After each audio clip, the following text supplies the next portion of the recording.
Working for years, have no money. Suddenly Bom, pessoal, hoje vamos falar aí de um dos temas mais importantes de direito societário, que são as sociedades limitadas. Vamos abordar aqui regulação, natureza, o capital, como se organiza, a responsabilidade dos sócios, a administração, como é exercida, o conselho fiscal, o órgão de deliberação máximo, assembleia ou reunião de sócios, os dividendos, como são divididos, a transferibilidade das cotas, como ocorre, hipóteses de retirada, falecimento, casos de dissolução, um apontamento final sobre sociedades unipessoais e aí o regime de tributação que é possível às sociedades limitadas. Então, a regulação, em primeiro lugar, está prevista lá no 1052 e seguintes do Código Civil. Eu já falei aqui sobre um breve histórico numa aula anterior para vocês. A sociedade limitada se origina lá no século XIX, num misto de Inglaterra e Alemanha, e aqui no Brasil foi inaugurada no Decreto 3708 de 1919, tendo então essa natureza híbrida entre a sociedade de pessoas e sociedade de capital, com uma estrutura contratual e a relevância do caráter pessoal dos sócios, e ao mesmo tempo a questão da limitação de responsabilidade. O Código Civil consolidou então a sistemática atual, que é o que passaremos a olhar agora neste instante. Então, a princípio, as sociedades anônimas são reguladas aqui pelo 1053, tem a regra principal, A sociedade limitada rege-se nas omissões desse capítulo pelas normas da sociedade simples. Então, aqui retratando mais uma vez a importância da sociedade simples. Mas, como ela tem essa natureza híbrida, o contrato social pode prever a regência supletiva da sociedade limitada pelas normas da sociedade anônima. Então, nesse caso, ainda serão observadas as normas da sociedade simples, mas também terá um regramento muito mais aprofundado aí pelas normas da sociedade anônima, que, verdade seja dita, o Código Civil ele é bastante limitado nas regras que se estabelece. Então, a lei da CSA é muito mais profícua, muito mais profunda. Então, as sociedades limitadas têm essa regência específica para elas no 1052 e seguintes, uma regência subsidiária pelo regime da sociedade simples, quando faltarem, então, as regras do 1052 e seguintes, o regime das sociedades simples, e ainda uma regulação supletiva quando o contrato social assim prevê, pelo regime da lei das SA. É importante mostrar para vocês aqui o manual do DREI. Muitas vezes a gente precisa fazer consultas aqui quando a gente está diante de um ato. Às vezes um contrato social puro e simples, aqui a Constituição, os elementos do contrato, preâmbulo, nome empresarial, capital, as atas, então aqui um documento que tiver decisões dos sócios ou ata de reunião de assembleias, redução, várias hipóteses aqui, tudo isso tem regulado o que é necessário, por exemplo, para a Constituição. Então, toda a documentação que é exigida. As cláusulas que tem que ter, o contrato como deve ser, alguns impedimentos, os documentos que tem que ser apresentados. Tudo isso vai estar lá no manual do DREI. DREI aqui, que é aquele órgão do Ministério da Economia, o Departamento Nacional de Registro Empresarial e Integração. Bom, então, falamos já que a natureza é híbrida, congrega tanto a natureza de uma sociedade de pessoas como de uma sociedade de capital. Lá no contrato social, aqui de novo, a regência subsidiária da sociedade simples. A gente vê que o contrato social também tem que ser por escrito, particular ao público, e deve mencionar aí o nome dos sócios, denominação, objeto, sede e prazo, capital da sociedade, a cota de cada sócio e o modo de realizar essa cota, as prestações que o sócio se obrigou, as pessoas que são incumbidas da administração, que já vemos que pessoas jurídicas não se permite na sociedade limitada, a participação de cada sócio nos lucros e perdas, e se os sócios respondem ou não subsidiariamente pelas obrigações sociais. É claro que aqui vai ter um regramento específico em relação à sociedade limitada. Então, capital. O capital é dividido em cotas, a gente vê aqui no 1055, dividido em cotas iguais ou desiguais, cabendo uma ou diversas a cada sócio. E é vedada a contribuição que consiste em prestação de serviços. Então, somente em bens avaliados economicamente que é possível fazer essa contribuição. As alterações do capital pode ser por aumento ou redução. A gente vai ter uma aula específica sobre capital social mais para frente, mas já adiantando aqui na limitada, a gente vai ver que ele pode ser aumentado quando houver a emissão de novas cotas ou incremento do valor dessas novas cotas, por aportes ou por apropriação de recursos já existentes na sociedade. sempre deve ser depois de ele estar integralizado e deve ser ofertado o direito de preferência para evitar que os atuais sócios sejam diluídos. A redução ocorre quando há perdas irreparáveis ou quando há excessividade em relação às atividades sociais. Quando houver perdas irreparáveis, ocorre uma diminuição proporcional do valor nominal das cotas. E quando for caso de excessividade, restitui-se então o valor aos sócios, o valor que está em excesso aos sócios, com a diminuição proporcional do valor nominal das cotas. E também oferece-se aí, né, uma oposição aos credores, um direito de oposição aos credores em 90 dias. Quanto à responsabilidade, a responsabilidade é de natureza, obviamente, limitada, né? A responsabilidade de cada sócio é restrita ao valor de suas cotas, mas todos respondem solidariamente pela integralização do capital. Então aqui, né, a gente tem uma questão que é chamada de subscrição, que é uma promessa de colocar o dinheiro na sociedade, e outra que é a integralização, que é, de fato, colocar esse dinheiro dentro da sociedade. Quando um sócio subscreve, ele fica obrigado a colocar esse dinheiro numa data futura dentro da sociedade, ou no próprio ato. E se ele não o faz, e outros também não o fazem, todos vão responder solidariamente por esse valor que foi subscrito, mas não integralizado.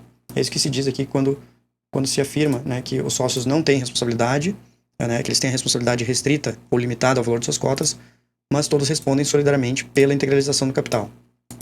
Eles também respondem pelos bens conferidos ao capital. Então, em muitos casos, os sócios aportam o valor não somente em moeda corrente nacional, né, em dinheiro vivo, mas também em alguns bens, e daí eles vão responder aí pela exata estimação desses bens conferidos ao capital, né, de maneira solidária. E ainda há o regime do sócio remisso, né, que é aquele sócio que se obrigou a fazer, que subscreveu, né, então se obrigou a pagar o valor, a integralizar o valor das cotas, mas não fez essa integralização. Então, há um regime aí para justamente a sociedade conseguir pressionar esse sócio para fazer o pagamento. Então, lá no 1058 vai ter essa situação de que primeiro faz uma remissão aí ao 1004, né? Ou seja, os sócios são obrigados, né, às contribuições estabelecidas no contrato social, e aquele que não fizer, ou seja, o remisso, né, nos 30 dias da notificação emitida pela sociedade, responderá perante essa pelo dano emergente da mora. Verificada a mora, pode a maioria dos sócios, né, dos demais sócios, preferir a indenização, a exclusão do sócio remisso ou reduzir-lhe a cota no montante já realizado, aplicando-se em ambos os casos lá o regime da liquidação de cotas do 1031. Então o que acontece, né? A sociedade ela pode, no caso de o sócio não pagar o que ele prometeu, a sociedade pode tentar executar, né, pedir indenização, fazer uma execução desse título, justamente por ser um contrato social firmado aí, geralmente com 2 testemunhas, ou um boletim de subscrição, ou a própria ata de assembleia. Ela pode excluir o sócio, então, ou reduzir até o valor do que ele pagou, né, a cota dele. Também os sócios podem tomá-la para si, né, tomar essa parte que não foi paga para eles, então eles assumem os aportes, ou acham um terceiro interessado e esse terceiro faz o pagamento assumindo a cota parte que não havia sido integralizada. Os sócios também vão responder pelas deliberações ilícitas, isso nós vamos ver mais para frente. Então, em suma, o sócio não responde pelo valor, não responde pelas dívidas da sociedade, responde apenas pelo valor das suas cotas, responde solidariamente pela integralização do capital social, pelos bens, pela exata estimação dos bens conferidos ao capital. Quando ele se obrigar, né, a fazer o pagamento, a integralização do capital, ele responde perante a sociedade, perante os sócios, e ainda responde por deliberações ilícitas. Sobre a administração, a gente vai ver que tem 3 órgãos aí importantes na sociedade limitada. O primeiro é a administração, o segundo o conselho fiscal e o terceiro as assembleias ou reuniões de sócios. Começando aqui pela administração. A administração é composta aí pelos chamados administradores. Aqui não se usa a nomenclatura de diretores, como a gente vê na SA, mas são administradores, que são uma ou mais pessoas. A gente viu lá no artigo sobre o contrato social que devem ser pessoas naturais, né? Então não pode ser pessoa jurídica. São nomeadas no contrato ou em ato separado. É permitida a administração disjuntiva, ou seja, aquela administração que todos os sócios administram meio que conjuntamente, e até aí se faria uma remissão ao 1013, que a gente já viu numa das aulas passadas aí sobre sociedade simples. Ela pode ser, então, uma ou mais pessoas, né, sendo pessoas naturais, nomeadas no contrato em separado, sócios ou não sócios. Esses administradores, então, vão firmar o termo de posse, tá, um terminho lá, dizendo que eles estão sendo empossados no cargo, e esse termo de posse será registrado aí nos livros da sociedade. Esses administradores, assim como eles podem ser eleitos, eles podem ser destituídos a qualquer tempo, ou podem renunciar ao cargo, né? Se os sócios quiserem retirar eles fazem destituição. Se os administradores querem deixar o cargo, eles saem mediante renúncia, né? Eles pedem para sair. Eles fazem essa representação orgânica da sociedade, uma representação que é privativa deles, né? Como a gente vê aqui, o uso da firma ou denominação social é privativo dos administradores que têm os necessários poderes.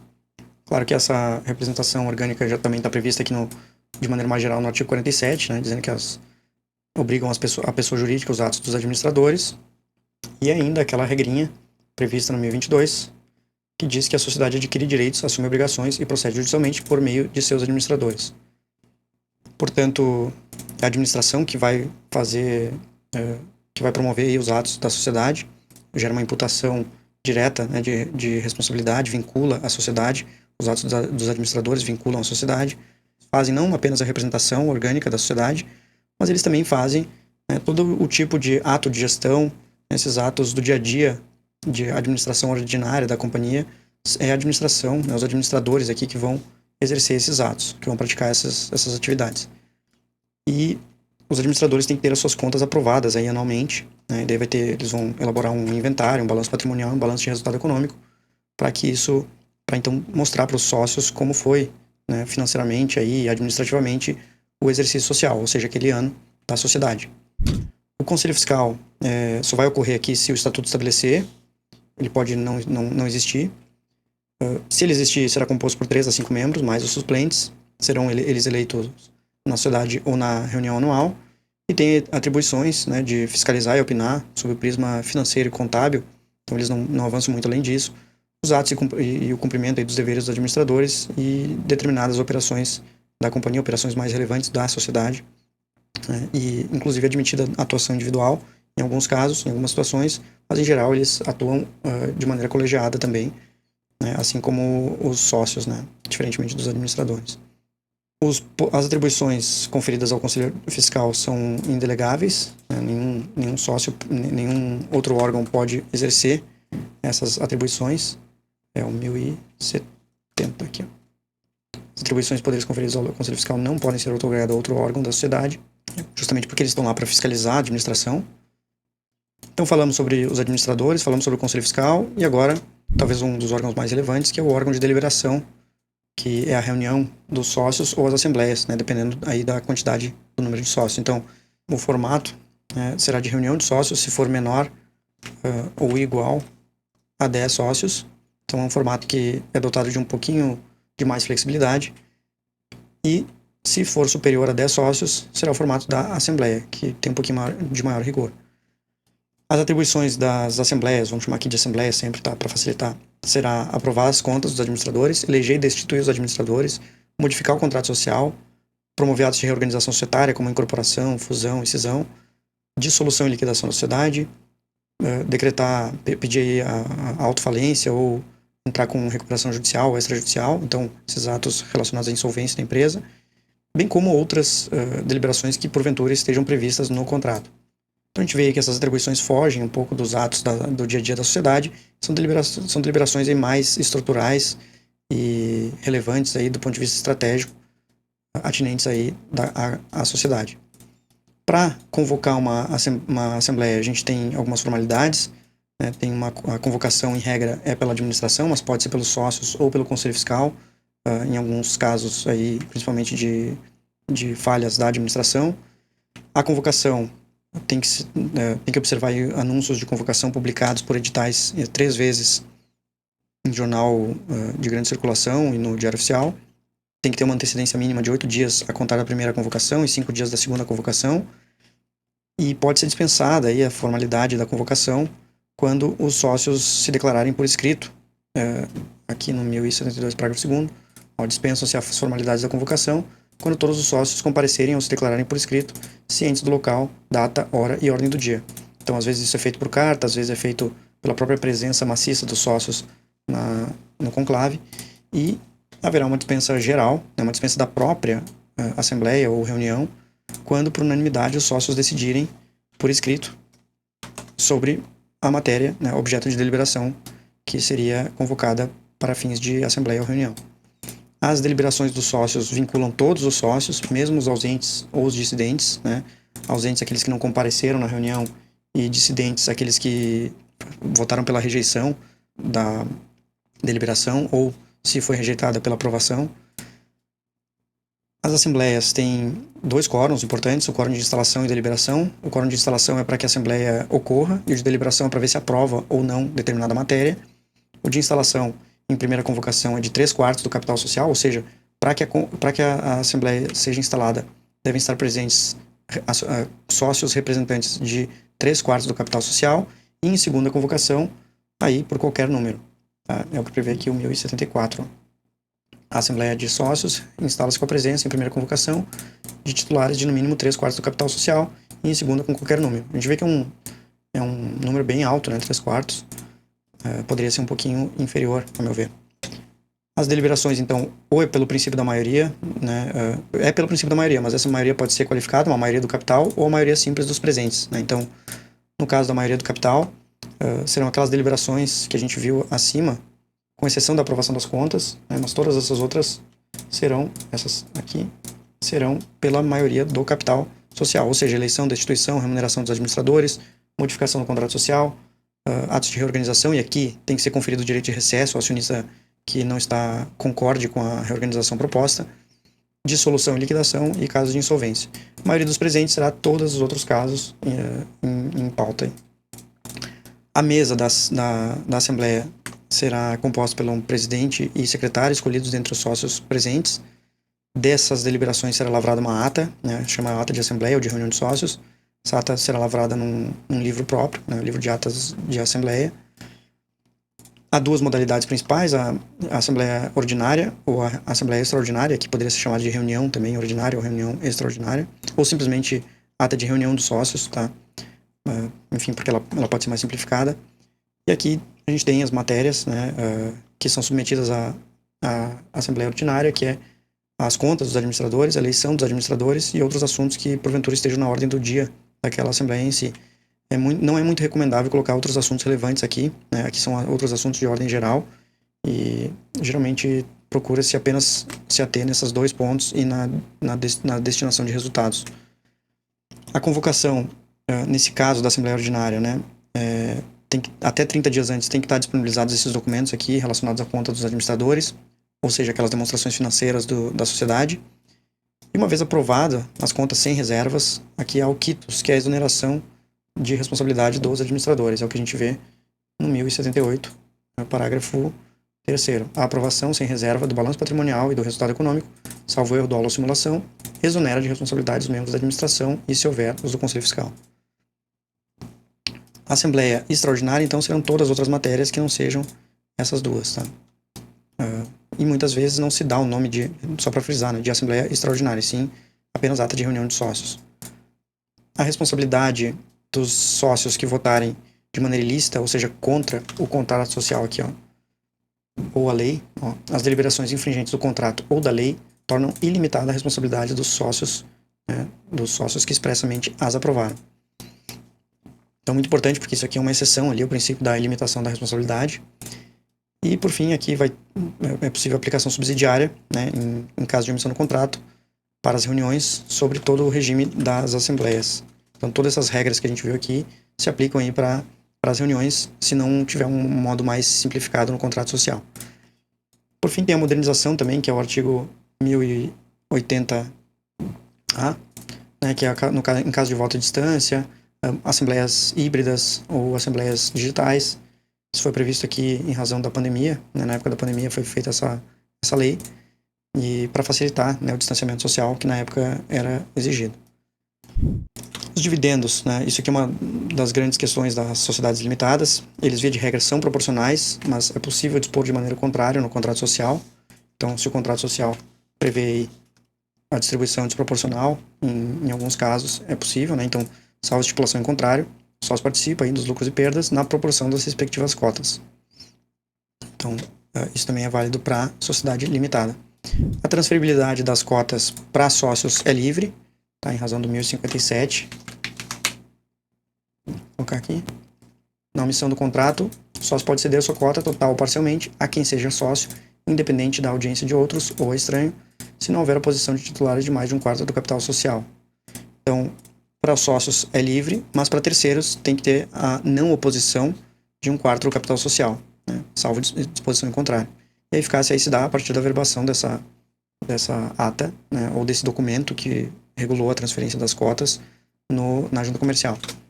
Os casos de retirada, lembrando aqui que as sociedades limitadas, elas têm essa qualidade de ser sociedades de pessoas, né, então o sócio ele pode, por mero desentendimento com os demais, se retirar da sociedade, né, por mera vontade, ou quebra da fectis societatis, do ânimo de permanecer associado com aqueles sócios, né, com aqueles outros sócios.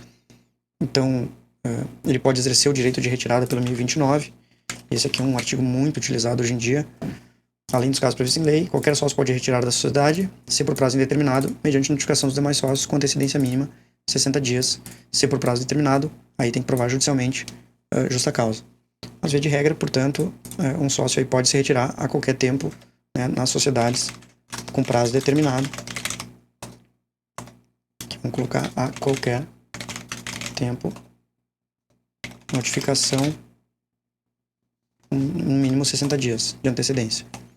Já a exclusão extrajudicial é possível na sociedade limitada, que tem uma regra no 1085, que diz que aí se um sócio estiver colocando em risco a continuidade da empresa, em virtude de atos de inegável gravidade, ele pode ser excluído, né, da sociedade mediante justa causa. Essa justa causa tem que estar prevista no contrato social, e esse trecho aqui tem muita discussão na doutrina, né, se a maioria dos sócios representativa de mais da metade do capital social, se permitiria que apenas a maioria, então, poderia excluir uma minoria, e a minoria não poderia excluir a maioria. Então, esse questionamento aí, se a minoria poderia excluir a maioria, né, tendo em vista que, no caso, poderia haver um conflito de interesses aí, mas é bem polêmico o assunto. Quando há dois sócios, o parágrafo único parece admitir aí que um sócio possa excluir o outro desde que seja possibilitado o exercício do direito de defesa. Mas, a rigor, o entendimento majoritário é de que não pode uma minoria excluir a maioria nas sociedades limitadas. E, por fim, tem a exclusão judicial, que é quando, né, aqui no 1030, pode o sócio ser excluído judicialmente, mediante iniciativa da maioria dos demais sócios, aqui já é dos demais sócios, hoje não é daquela minoria, por falta grave no cumprimento das suas obrigações ou por incapacidade superveniente. Então, me parece que, judicialmente, até uma minoria aí poderia excluir, né, os sócios que estivessem praticando falta grave, né? Então, a exclusão judicial, ela já é um outro sistema aqui diferenciado, distinto da exclusão extrajudicial. Em caso de falecimento, não se transfere as cotas automaticamente para os herdeiros. A princípio, até a regra geral é que se liquide a cota, né? Ou seja, se apura aí quanto se deve pagar aos herdeiros e se paga aos herdeiros. Mas há exceções, se o contrato prevê diferente, se os sócios remanescentes optarem pela dissolução da sociedade, então todo mundo dissolve, né? Cada um recebe suas respectivas cotas partes. Ou se os sócios e herdeiros acordarem pela substituição do falecido. Então os herdeiros entram no lugar do falecido. Às vezes pode ser interessante. Os casos de dissolução é pela falência ou pelo termo final, né, quando por prazo determinado ou pelo isolamento do seu objeto, esse prazo seja alcançado. Em caso de distrato, quando houver consenso unânime ou extinção da sua autorização para funcionar. Então, algumas sociedades elas necessitam de autorização de órgãos públicos, e se essa autorização for cassada, elas também perdem aí a capacidade de prosseguir adiante. Por fim, tem uma regra um tanto nova, no 1052, que possibilita hoje, né, a chamada sociedade limitada unipessoal, né, constituída por apenas uma pessoa, né? Então, antes não se permitia que uma sociedade fosse composta por uma pessoa só. Havia a Ereili, que era empresa de responsabilidade limitada, que era só de uma pessoa, um empresário individual, mas não existia uma sociedade propriamente dita. Agora se reconhece a viabilidade da sociedade unipessoal, por conta desse parágrafo 1º do artigo 1052. Então, claro que aqui todo esse regramento aí das deliberações em assembleia e reunião de sócios não faria tanto sentido, e aplica-se aí mais ao regime do sócio único.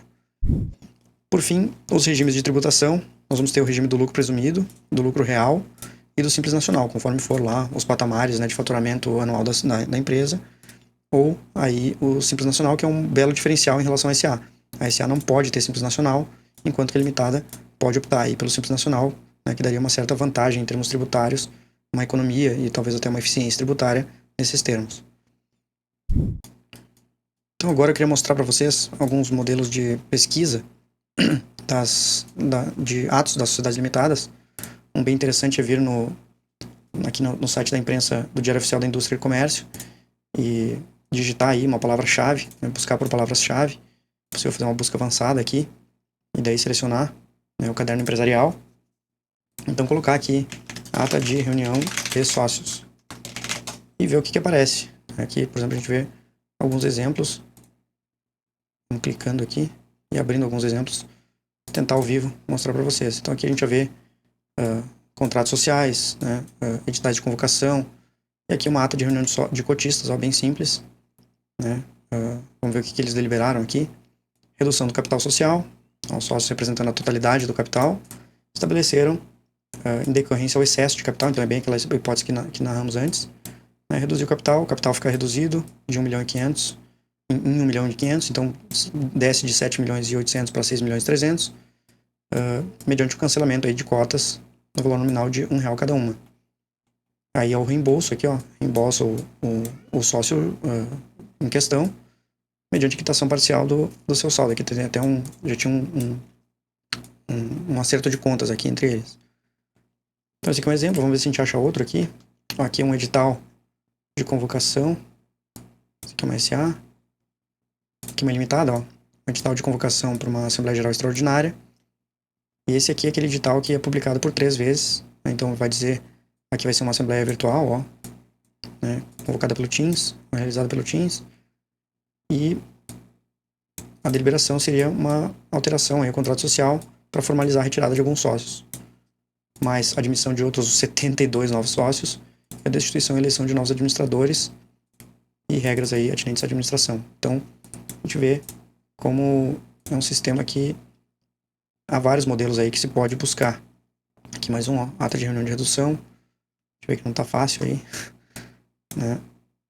Mas também há aqui alterações de contrato social, deliberações variadas que vocês podem consultar seguindo esse formato aqui de entrar no site do Diário Oficial e buscar aí por palavra-chave no caderno, sempre lembrando, o caderno empresarial. Vocês podem colocar o período que vocês querem e facilita bastante aí na hora que a gente precisa de um modelo ou entender mais ou menos o funcionamento desses atos. Ok, pessoal, então era isso. Eu acho que sobre sociedades limitadas avançamos bem e nos vemos na próxima aula. Um forte abraço e até breve. Isn't it strange, Joe? It's funny.